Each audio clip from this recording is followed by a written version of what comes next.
मैं जानबूझकर wheel chair पर बैठ गया, अपने को विकलांग दिखाने लगा। मुझे अपने असली माता पिता के पास वापस नहीं जाना था। पिछली जिंदगी में मैं 20 साल तक बाहर खोया रहा था। जब वे मुझे ढूंढकर घर ले आए तो गोद लिया भाई मुझे बार बार फंसाता रहा। उसकी वजह से मेरे पैर टूट गए। माँ पापा और बहनें न सिर्फ मदद करने से मना कर दी बल्कि मुझे सहानुभूति पाने का बहाना समझा। आखिरकार मैं दर्द से जमीन पर गिर पड़ा, आंखें बंद कर ली। जब आंख खुली तो मैं वापस उसी दिन था जिस दिन मुझे घर लाया गया था। पिछली जिंदगी का दर्द याद करके मैंने फैसला किया, इस परिवार में वापस नहीं लौटूंगा। इसलिए मैंने विकलांग बनने का नाटक किया। लेकिन माँ ने मुझे देखा, फिर भी मुझे घर ले जाना चाहती थी। मुझे समझ आ गया, इस बार माँ सचमुच मुझसे प्यार करती है। मैंने विकलांग बनना छोड़ दिया। तभी पिता आए, वे भी मेरे मन की बातें सुन सकते थे। मैंने मन में कहा, घर पहुंचते ही गोद लिया बेटा घर से भागने का नाटक करेगा। पिता ने भी मुझे यकीन नहीं किया। सोचा ये लड़का ठीक नहीं है। जल्दी ही हम विला पहुंच गए। बहन दौड़ कर आई, बोली गोद लिया भाई घर से भागने वाला है। मैंने मन में कहा बहुत खराब एक्टिंग है, सूटकेस भी खाली है। पूरे परिवार ने मेरी मन की बात सुन ली। माँ ने सूटकेस चेक किया, वो सचमुच खाली था। पिता ने गोद लिए बेटे को डांटा, बोले अब नाटक बंद कर। उसका प्लान फेल हो गया। वो चुपचाप अपने कमरे में चला गया। डिनर के समय गोद लिया बेटा जानबूझकर मुझसे मिला। मैं जानता था वो मुझे दूसरी बहन के कपड़े चोरी करने का इल्जाम लगाने वाला है। जैसे ही बहन मुझे आरोप लगाने वाली थी, गोद लिया बेटा खड़ा हो गया, बोला तूने बहन के कपड़े क्यों चुराए। सब हैरान रह गए क्योंकि मेरी मन की बात फिर सच्ची निकली। उसके बाद वे मेरे कमरे में गए, लेकिन मैं पहले से तैयार था। गोद लिया बेटा कपड़े नहीं ढूंढ पाया। माँ पापा ने उसे मेरे सामने माफी मांगने को कहा। मैं कंफ्यूज हो गया क्योंकि इस जिंदगी में वे मेरे साथ पहले वाली जिंदगी से बिल्कुल अलग व्यवहार कर रहे थे। फिर हम नीलामी में गए। गोद लिया बेटा मुझसे बदला लेना चाहता था। उसने शर्त लगाई, हम दोनों $10 मिलियन के चिप्स लेकर बोली लगाएंगे। जिसका प्रोजेक्ट ज्यादा कमाएगा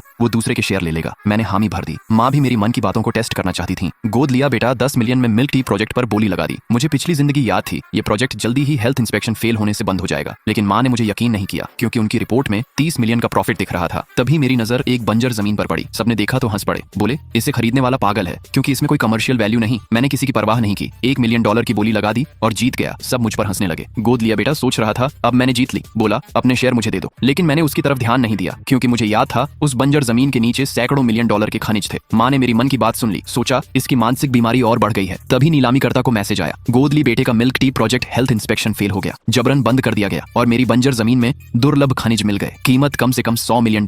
ये सुनकर माँ को मेरी मन की बातों पर पूरा यकीन हो गया। उन्होंने तुरंत गोद लिए बेटे से मेरे नाम शेयर ट्रांसफर करवा दिए। इस जिंदगी में मैं वो सब वापस लूंगा जो मेरा है। अगले वीडियो के लिए कमेंट में हाँ लिखो।